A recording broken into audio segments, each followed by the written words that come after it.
அனைவருக்கும் வணக்கம். Welcome to tender coconut. இன்று நாம் பார்க்கக்கூடிய ஒரு குட்டி கதை, 2 மரம். ஒரு ஆற்றங்கரையில் 2 பெரிய மரம் இருந்தது.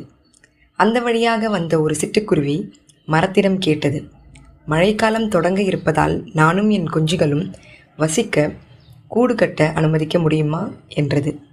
முதலில் இருந்த மரம் முடியாது என்றது. அடுத்த மரத்திடம் கேட்டது, அது அனுமதித்தது. குருவி கூடு கட்டி சந்தோஷமாக வாழ்ந்து கொண்டிருந்த நேரம். அன்று பலத்த மழைக்காற்றில் வெள்ளம் வந்து முதல் மரத்தை அடித்துச் சென்றது.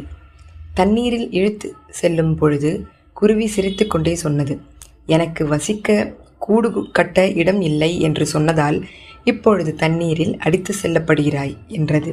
அதற்கு மரம் கூறிய பதில், எனக்கு தெரியும், நான் வலுவடைந்து விட்டேன். எப்படியும் இந்த மழைக்கு நான் தாங்க மாட்டேன். தண்ணீரில் அடித்து செல்லப்படுவேன். நீயும் உன் குழந்தைகளும் நல்ல வாழ்க்கையை வாழ வேண்டும் என்றுதான் உனக்கு இடமில்லை என்றேன். மன்னித்து விடு என்றது. உங்களை யாரும் நிராகரித்தால் அவர்களை தவறாக நினைக்காதீர்கள். நன்றி.